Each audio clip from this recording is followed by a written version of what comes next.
Assalamualaikum warahmatullahi wabarakatuh. Perkenalkan, nama saya Binti Zainab. Hari ini saya akan mempresentasikan materi postkolonial. Dan yang pertama yaitu para tokoh penting, para ahli utama yang meliputi Edward Said, Gayatri Chakravorty Spivak, dan Homi Kabamba. Edward Said ini menyoroti bagaimana kekuatan kolonial salah mengartikan budaya jajahan untuk membenarkan dominasi. Dan Gayatri itu mengkritik pembungkaman suara-suara yang terpinggirkan dan memperkenalkan konsep seperti esensialisme strategis. Dan yang terakhir, Homi Kabamba, dia itu mengeksplorasi identitas hibrida dan pencampuran budaya dalam konteks postkolonial. Nah, next, postkolonial. Apa sih postkolonial itu? Postkolonialisme itu adalah bidang studi yang meliputi efek jangka panjang dari pemerintahan kolonial terhadap masyarakat dengan fokus pada bagaimana kolonialisme itu membentuk identitas, struktur kekuasaan, dan narasi budaya.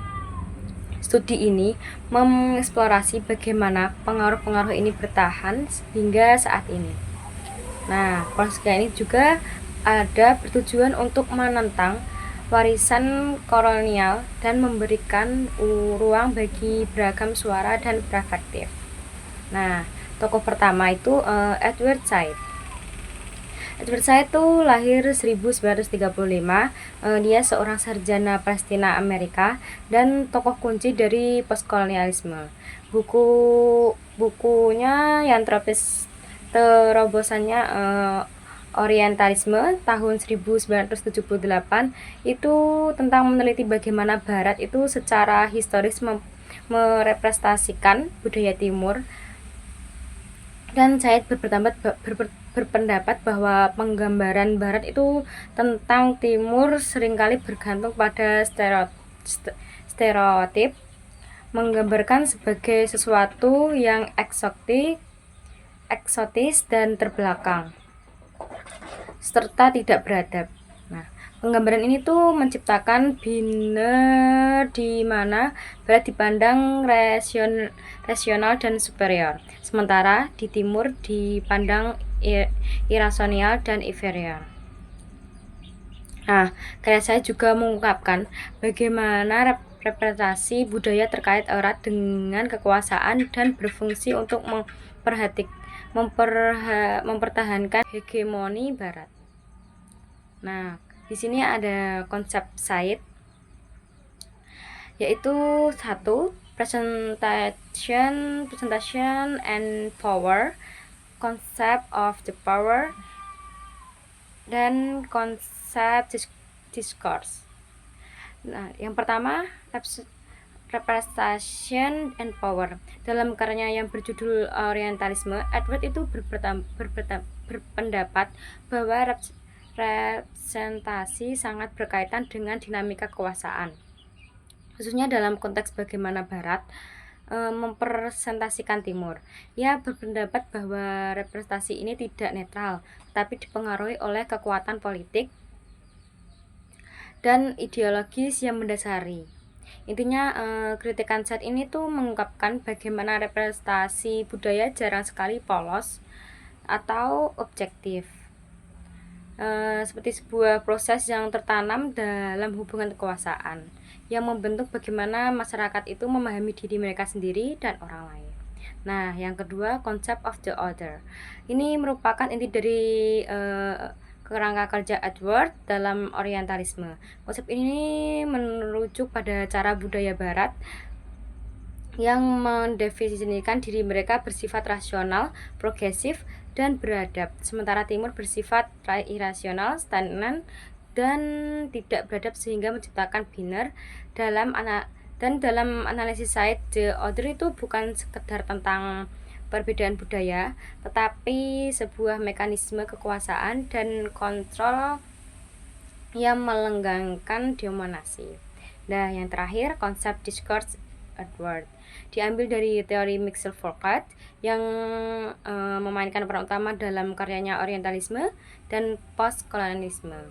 Discrete mengacu pada bagaimana pengetahuan, bahasa, dan interpretasi bekerja sama untuk membentuk resepsi, interaksi, dan dinamika kekuasaan masyarakat lintas budaya. Dan next, yang kedua yaitu tokoh yang ahli dalam sastra India, yaitu Gayatri Chakravarti Spivak. Dia seorang ahli teori sastra India dan berpengaruh dan juga terkenal karena karyanya dalam studi postkolonial. Dalam esainya Can the Subaltern Speak, ia mengeksplorasi tentang yang dihadapi oleh kelompok-kelompok yang terpinggirkan. Next, konsep Spivak. Konsep Spivak tuh ada 4, yaitu the Subaltern, strategi essentialisme, amplifying force, dan postkolonial feminisme. Dan yang pertama, the Subaltern, merujuk pada kelompok-kelompok terpinggirkan yang berada di luar struktur kekuasaan dominan, seringkali dibungkam dan tidak mampu mewakilkan diri mereka sendiri dalam sistem masyarakat. Dalam esainya Can the Structure Speaks, kaum sebenarnya itu tidak memiliki wewenang dan seringkali dikecualikan dari diskusi dan proses pengambilan keputusan. Nah, Spivak juga menyoroti pentingnya representasi, yaitu Spivak mengkritik kaum intelektual yang berupaya berbicara atas nama kaum subaltern, dengan menyatakan bahwa upaya semacam itu seringkali memperkuat sistem yang ingin mereka tantang. Sebaliknya, menciptakan ruang bagi kaum subaltern untuk berbicara sesuai keinginan mereka sendiri, yaitu adalah hal yang penting. Dan yang kedua, strategi ekstalisme. Konsep ini mau diperkenalkan oleh Spivak yang menyatakan bahwa kelompok terpinggirkan dapat untuk sementara waktu mengadopsi identitas bersama untuk bersatu dan mengadvokasi perubahan sosial. Strategi tersebut dapat secara tidak sengaja memperkuat stereotip atau gagasan identitas yang tetap. Dan yang ketiga, amplifying voice. Spivak berpendapat bahwa kaum subaltern yang mewakili kelompok paling terpinggirkan tidak dapat dengan mudah mengartikulasikan pengalaman mereka sendiri karena narasi budaya yang dominan menekan atau mendistorsi suara mereka. Spivak mengkritik juga kaum intelektual dan feminis barat yang mencoba berbicara mewakili kaum subaltern, dengan menyatakan bahwa hal ini seringkali menghasilkan salah tafsir lebih lanjut. Nah, dan yang terakhir, postkolonial feminisme. Pendekatan ini kritis yang meliputi hubungan antara gender dan kolonialisme dengan menyoroti berbagai pengalaman perempuan dalam masyarakat postkolonial. Spivak memainkan peran penting dalam wacana ini dengan mengkritik narasi Eurosentri atau pandangan dunia yang condong terhadap peradaban Barat tentang feminisme Barat. Spivak juga berpendapat bahwa feminisme Barat itu seringkali mengutamakan pengalaman dan perspektif perempuan kulit putih, mengabaikan realitas yang dihadapi perempuan dalam konteks postkolonial. Dan next, tokoh yang penting juga dan berpengaruh dalam postkolonial yaitu Homi Kababa.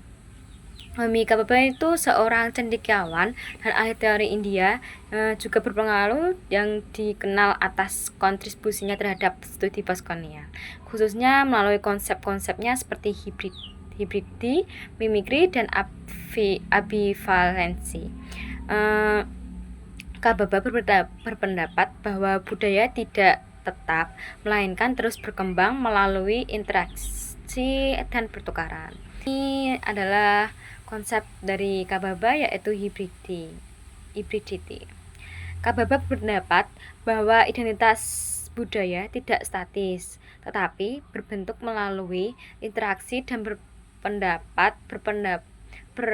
perpaduan budaya yang berbeda. Hibridi itu merujuk pada identitas campuran yang muncul saat budaya saling bersilangan, menentang gagasan kategori budaya yang murni dan berbeda. Perpaduan ini memungkinkan munculnya bentuk dan ekspresi budaya baru, menciptakan ruang tempat berbagai identitas hidup berpendampingan dan berkembang. Dan yang kedua, ambivalensi. Ini konsep yang menggambarkan perasaan saling bertentangan antara ketertarikan dan penolakan yang dimiliki oleh orang-orang terjajah terhadap budaya penjajah. Misalnya seperti banyak orang India yang mengagumi kemajuan dan pendidikan modern Inggris, tapi mereka menolak asimilasi budaya dan berusaha melestarikan tradisi mereka sendiri. Dan yang terakhir tuh mimikri. Konsep mimikri itu proses di mana subjek terjajah mengadopsi dan meniru praktik dan norma budaya penjajah. Meskipun dapat memperkuat kendali kolonial, mimikri juga secara halus melemahkan otoritas dengan menyingkapkan kontradiksinya.